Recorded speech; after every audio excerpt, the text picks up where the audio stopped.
All right, here are my rules for picking NFL draft sleepers. Number 1, no first-round picks allowed. That's too obvious. I'm limiting my number of day 2 picks. I got a couple in there, but it's just too easy, right? Now, 2 other kind of fits for these players. Number 1, instant impact guys. Number 2, maybe they'll make that impact in year 1. Maybe they fit more of a long-term sleeper role, and I don't want to pick the obvious guys. So there are some kind of out there picks that probably won't turn out, but that's why they're sleepers, right? If they were surefire things, they wouldn't be sleepers at all. So we'll start things off out in LA. David Long, the cornerback with the Rams, maybe he doesn't start in year 1. Nickel Roby-Coleman is there. But I'm a big fan of David Long, the player. I had a round 2 grade, and he slipped to round 3. Again, he was incredibly productive at Michigan. He was targeted 31 times, allowed just 9 receptions for 42 yards. I know he's undersized. I get that. But when you're not letting players get open, who cares about your size? So for the Rams, Marcus Peters, Aqib Talib, they've got 1 year each left on their deals. Coleman might not be there that much longer either. David Long, I think, is going to play a key role for the LA Rams long term, along, of course, with Taylor Rapp, who does not count as the NFL draft sleeper. But you pair great coverage stats with great athletic testing, because Long tested really, really well, regardless of his size. I think that's a good sign there. And there were a bunch of Michigan prospects in this year's draft class. Rashawn Gary, Karan Higdon, who went undrafted. Kind of surprised by that one. David Long, Chase Winovich. Who will have the best career of those Michigan prospects? Let me know in the comment section. Gary and Winovich were the earlier picks. Don't sleep, though, on David Long either. Next up, Dawson Knox of the Buffalo Bills, formerly, of course, of Ole Miss. This is all upside, but he's 6'4", 253 in that range, ran a 4.51 on his pro day. Overall, he is a great athlete who's highly intelligent, but didn't make an impact at Ole Miss. 15 catches last year, 0 touchdowns. He never caught a touchdown pass, which is mind-boggling for me for a third-round pick. It's all projection, but that's why he's a good sleeper. The Bills have Tyler Kroft there, and then Dawson Knox, Kroom, Tommy Sweeney. They added Jake Fisher, who's a former offensive lineman. Maybe you get lucky and you get a George Kittle, or even a Luke Wilson on a more maybe feasible scale. So I like the idea here for Dawson Knox. It's definitely a high-risk, high-reward type player, but that makes him a perfect sleeper at around 3. Move then to the Oakland Raiders. How about Maxx Crosby? And by the way, I think Quentin Bell also fits this category. He's kind of more of that true sleeper. But I like Crosby a lot. I had a 4th-round grade on him coming out of the MAC out of Eastern Michigan. Another really good athlete. Kind of looks more like a tight end at 6'5", 255. But he ran a 4.66 40, a sub 6'9" 3-cone, and pretty solid production. 18.5 tackles for loss sacks over the past 2 years, 33.5 tackles for loss. Has a knack for forcing fumbles. So obviously Cleveland Ferrell is going to be your number 1 edge rusher there. You have Mo Hurst, you have Arden Key. I think there is a chance, though, for Crosby to step up. The Raiders didn't have a pass rush last year. It was non-existent. They were dead last in the NFL by a very significant margin. Maybe they can get back into the 30s this year relying on a bunch of raw young players. So, first question today.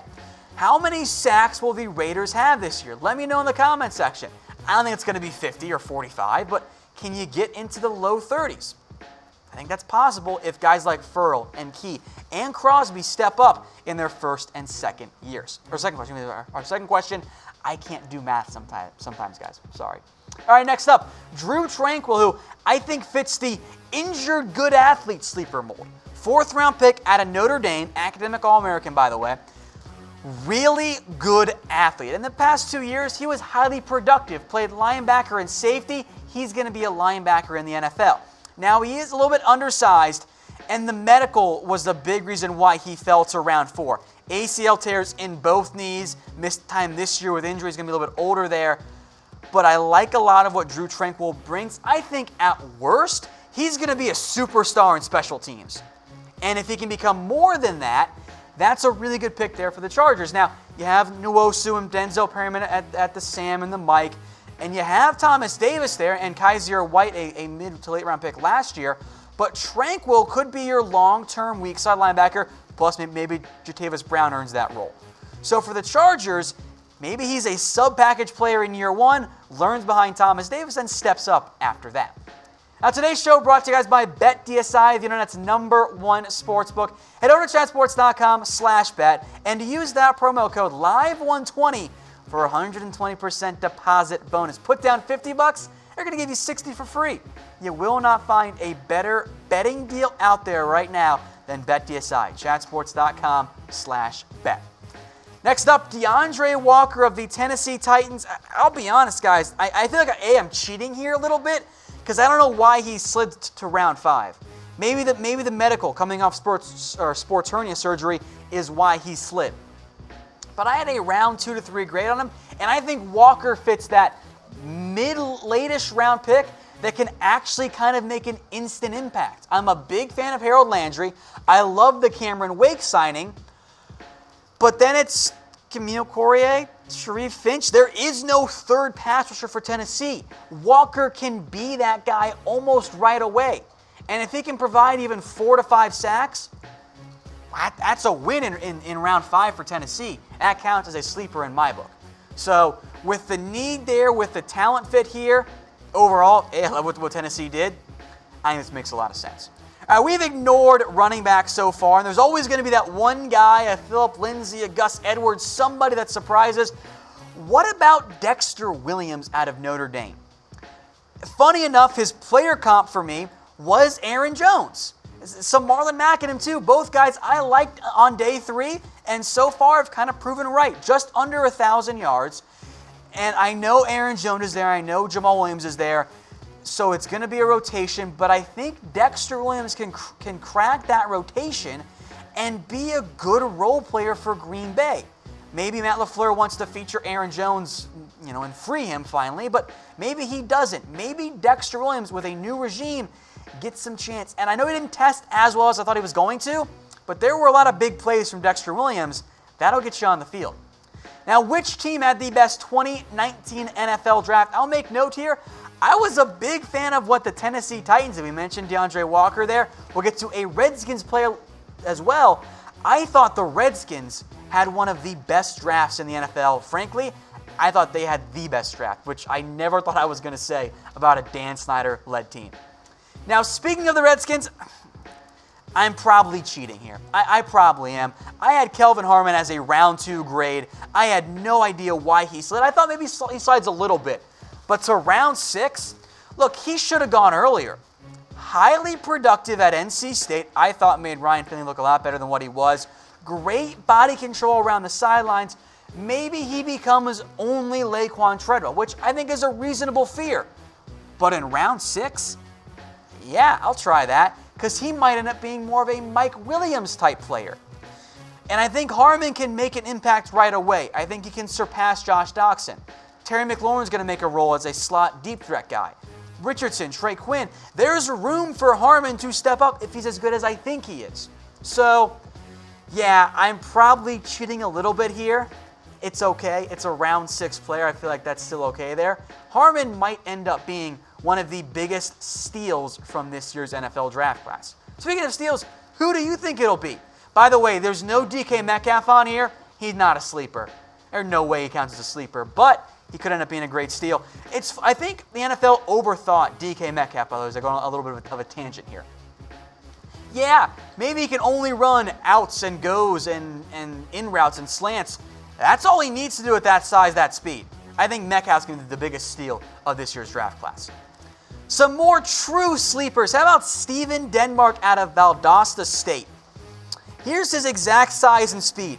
He is 6'2 and a half, 220 pounds. That's like undersized linebacker size, and he ran a 4.46 and had a huge vertical jump. I know it is all projection here. He's almost a linebacker playing corner, which I guess kind of makes him a safety. I am excited to see what Denmark does. I know he's raw. He might be a practice squad guy in year 1, but there is some really freakish upside here for a former wide receiver who had 1 year playing cornerback.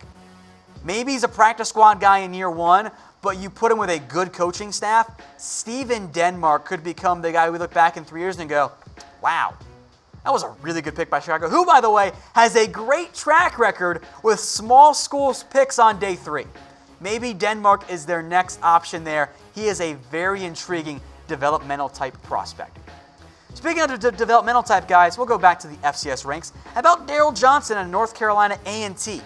Now, I like the size, about 6'6", 253, good athlete, good production as well. Now, he's still super raw, but there's definitely some upside here to work with. 18.5 tackles for loss, 10.5 sacks, some good pass breakups as well. And the Bills have room for a developmental guy. Trent Murphy, Jerry Hughes, those are guys who locked in as your top 2. Shaq Lawson, maybe he finally pans out. Frankly, though, probably not at this point.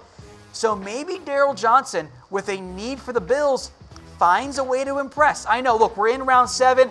I bet one of these guys we're discussing is going to get cut. That's why they're sleepers in round 7.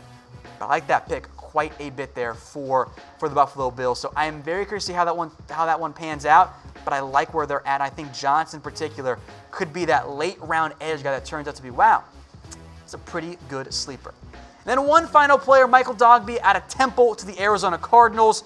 I'm a little curious about the scheme fit, but I had a round 5 grade on him. I know he's undersized. I know he is. But 7 sacks, 12.5 tackles for loss, a lot of good flashes. With Zach Allen at one spot, maybe he's only a sub-package guy. And if I don't think Nick Bucci is going to be an answer for Arizona, maybe on sub packages, Zach Allen, Michael Dogbe, and Corey Peters and Chandler Jones, or maybe take Peters off the field. That's intriguing to me, at least. So I know we're going sleepers here. Maybe he doesn't make the roster at all, but I am a big fan of Michael Dogbe overall for where he was drafted and for the Arizona Cardinals. Now, speaking of the Cardinals, will they make the playoffs under Cliff Kingsbury? I'm a little concerned how much power they gave a coach that failed at his alma mater and got fired and then was immediately hired by an NFL team. But we'll see how it goes. Let me know in the comment section. Y for yes, N for no. Let's recap then my 10 favorite NFL draft sleepers. David Long, the cornerback out of Michigan, to the Rams. Dawson Knox, tight end for the Bills. Maxx Crosby, the edge, the defensive end for the Raiders. Drue Tranquill for the Chargers. And then DeAndre Walker for the Tennessee Titans. Then they get deeper along here. Dexter Williams for the Packers. Kelvin Harmon, I know it's cheating, for the Redskins. Steven Denmark, I like that one a lot for the Bears. Darryl Johnson for the Bills. Look, 2 Bills players. Maybe I am becoming a Bills Mafia supporter. Go figure, right? And then Michael Dogbe of the Arizona Cardinals.